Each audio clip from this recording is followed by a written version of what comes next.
박용진입니다. 어제로 더불어민주당 대통령 후보 예비 경선 선거운동이 이제 모두 다 끝났고요. 오늘부터 관련 여론조사가 지금 진행이 되고 있습니다.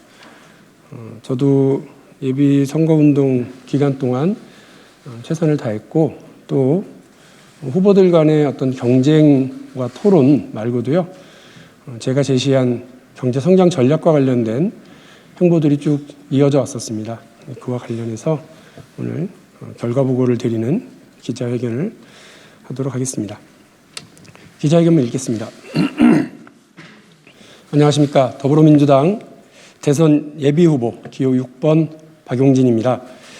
어제로서 대통령 선거 예비경선 기간에 진행한 7차례 경제성장 행보를 마무리하였습니다. 만나주신 많은 분들께 머리 숙여 깊이 감사의 말씀을 전합니다.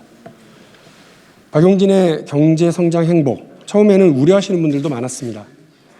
4차에 걸친 방송 토론에서 다른 후보자들께서 여러 차례 비슷한 말씀을 하셨습니다. 진보적이고 개혁적인 박용진이 갑자기 왜 친기업 행보냐, 이런 말씀을 하시는 분들도 계셨습니다. 그러나 누차 말씀드렸습니다마는 박용진의 철학은 먹고사니즘입니다. 국민들의 먹고 사는 문제를 제일 먼저 생각합니다. 국민들이 일할 수 있도록, 기업이 성장할 수 있도록, 그리고 대한민국 경제가 도약할 수 있도록 하기 위해서입니다. 지금은 저성장 시대니까 세금 많이 걷어서 마구 나눠주자고 합니다. 동의하지 않습니다. 일본의 잃어버린 30년 그대로 밟아갈 것 같습니다. 일하는 사람과 투자하는 기업이 대한민국의 성장을 이뤄냅니다. 현장의 목소리를 듣고 기존과는 다른 새로운 길, 발상전환의 정치를 해야겠다. 그런 다짐으로 이번 경제성장 행보를 시작했습니다. 새로운 산업, 신성장 동력을 발판으로 국민의 먹고 사는 문제를 해결하고 싶어서 첫 행보로 메타버스 허브를 방문했습니다. 새로운 제품이나 상품이 시장에 적응하는 단계에서 정부가 앞장서서 돕겠습니다. 박용진이 공약한 국부펀드가 그 가능성을 믿고 투자해 벤처기업의 성장을 지원하도록 하겠습니다.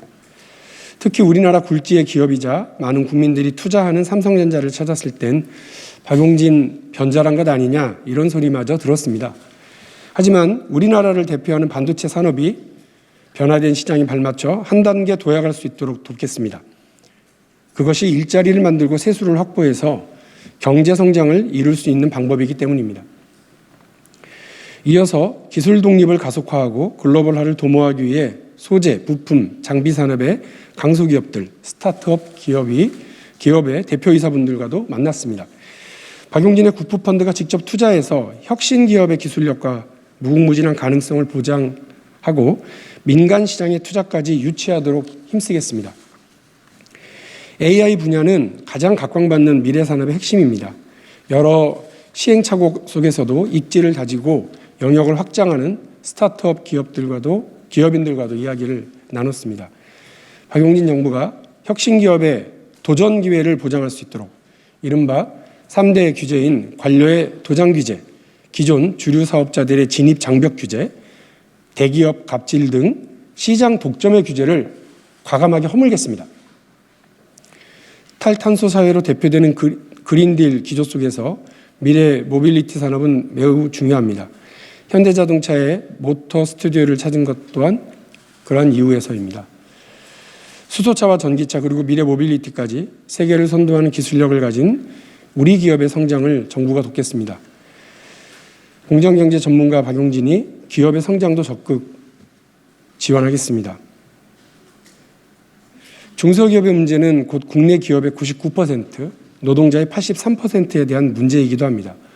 코로나19의 장기화로 어려움을 겪는 중소기업인들의 애로사항과 정책 건의를 청취하고자 중소기업 중앙회를 방문했습니다. 박용진이 발상전환의 정치로 중소기업의 성장을 돕겠습니다. 일자리 창출과 내수 진작을 위한 법인세와 소득세 동시감세, 이것이 새로운 길을 가는 박용진의 실용 진보입니다. 규제혁신, 정부 지원, 동시감세, 이 삼각편대가 경제성장이라는 전략을 완성합니다. 박용진은 시장을 모르고 현실을 모르는 탁상공론 정책을 내지 않겠습니다.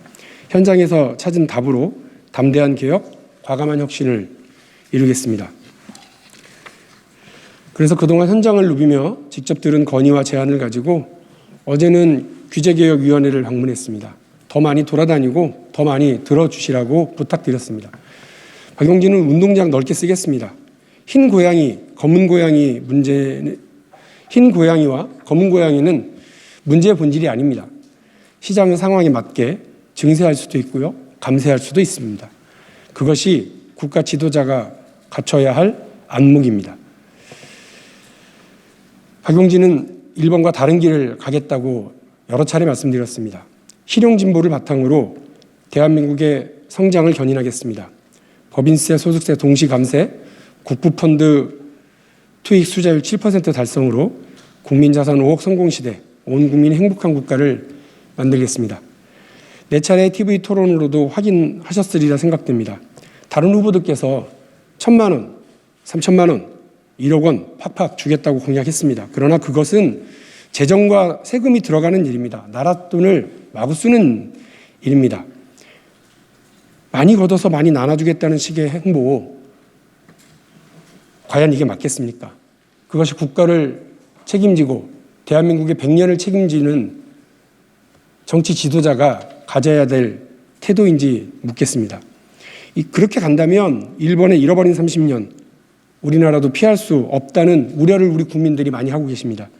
저성장 기조를 유지하면서 저성장이 문제라고 말하는 것은 모순입니다. 저는 동의하기 어렵습니다. 대한민국은 더 성장해야 합니다. 대한민국은 우리나라의 성장을, 박용진은 대한민국의 성장을 이끌어 가겠습니다. 다른 길, 새로운 길, 경제정책의 패러다임을 전환하겠습니다. 대한민국의 성장 엔진을 더 뜨겁게 만들어 가겠습니다. 박용진의 경제성장 행보는 이제 시작입니다. 앞으로 2달간의 경선, 본선 행보가 있습니다. 더 치열하게 움직이겠습니다. 많은 국민들의 목소리를 더욱 경청하겠습니다. 발상 전환의 정치, 새로운 길, 박용진, 대한민국의 성장을 이끌어갈 젊은 대통령 후보 박용진에게 힘을 모아주십시오. 고맙습니다.